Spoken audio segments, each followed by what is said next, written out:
Como avaliar o nível de desempenho de um determinado processo, produto ou serviço, seja em termos de design, seja já durante o seu próprio ciclo de vida?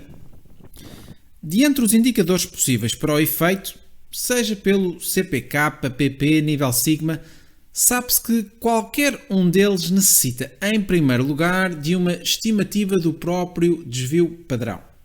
E é aqui que as coisas se podem complicar, porque quando avaliamos um processo, produto ou serviço, podemos fazê-lo ou sob uma perspectiva de curto prazo ou sob uma perspectiva de longo prazo. E a forma de cálculo do desvio padrão varia consoante essa perspectiva. O que é que nos leva a querer fazer essa avaliação sobre essas duas perspectivas?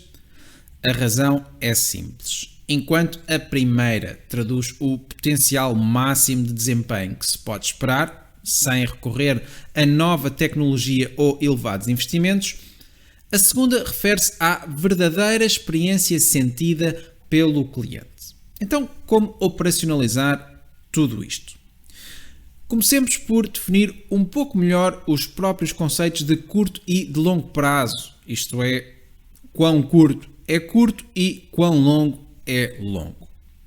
Intuitivamente, sabemos que algo de curto prazo terá uma janela temporal de dimensão menor a quando da recolha das amostras medidas, mas ainda assim a resposta continua incompleta e pode não deixar à vontade o analista ou a equipa de projeto.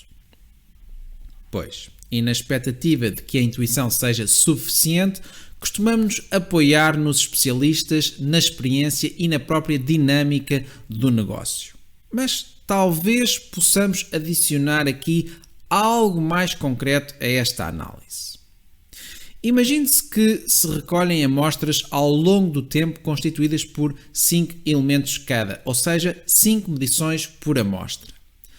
Em termos de engenharia da qualidade, estamos a criar subgrupos racionais, ou os SRs. Estes subgrupos são caracterizados por aquilo a que se chama erro puro, ou variabilidade intra-amostral. E por isso não estamos a considerar quaisquer desvios a um valor nominal ou à própria média de todas as observações. Ou seja, o desvio padrão calculado deste modo é necessariamente menor e é este que usamos para estimar o desempenho de curto prazo. Por outro lado, se tivermos em consideração todas as variações, não só intra-amostrais, mas também as variações de amostra para amostra, as chamadas variações interamostrais, então o desvio de cada observação individual à média global passa a ser contabilizado. Neste caso falamos do desvio padrão total e é este que usamos para estimar o desempenho de longo prazo. E é só isto que temos que ter em consideração? Não necessariamente. Usemos um exemplo prático. Vamos assumir que recolhemos 20 amostras com subgrupos de dimensão 5, referente ao tempo decorrido até se atender uma chamada num call center. Depois de se garantir que podemos, de facto, confiar nos dados que o sistema de medição foi validado, a primeira coisa que queremos fazer para estimar o desempenho do processo é entender se este é estável e se até segue uma distribuição normal. A estabilidade pode ser operacionalmente aferida a partir de uma carta de controle X/S. E, não havendo pontos fora de controle, considera-se que o processo é estatisticamente estável. Mas será que recolhemos um número suficiente de amostras? Para estarmos seguros que sim, é importante desenhar ao longo do tempo o valor do desvio padrão sempre que se adiciona um ponto mais e entender se este varia em demasia. Se tal acontecer, é porque a dimensão da amostra é ainda insuficiente. Veremos já de seguida qual é a fórmula do desvio padrão intra-amostral, mas repare que no gráfico, e a partir da 10ª amostra, não há uma melhoria dessa estimativa. Esta convergência diz-nos que o número de amostras recolhidas é suficiente para estimar o desvio padrão intra-amostral e, com isso, estimar o nível sigma de curto prazo. A fórmula do desvio padrão intra-amostral é simples. É a média dos desvios padrões de cada amostra a dividir por C4. C4 é um parâmetro tabelado que vem em função da dimensão do subgrupo e serve para corrigir um enviesamento da estimativa do desvio padrão. E agora que já temos o valor do desvio padrão intra-amostral e igual a 4,78 segundos, podemos finalmente estimar o desempenho de curto prazo deste processo de atendimento telefónico.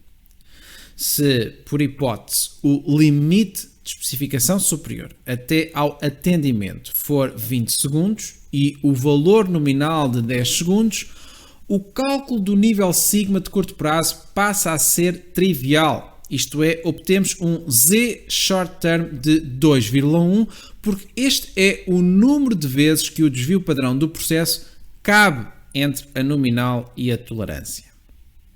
Se quisermos olhar do ponto de vista do número de defeitos produzidos em cada 1 milhão de oportunidades e havendo normalidade dos dados, chegamos aos 17.900 defeitos. Façamos o mesmo raciocínio para estimar o desvio padrão de longo prazo. Aliás, a única diferença está na fórmula do desvio padrão que esta sim todos conhecemos. Ou seja, vamos calcular o desvio padrão total por aqui, por esta fórmula e atualizá-lo sempre que adicionarmos uma amostra mais.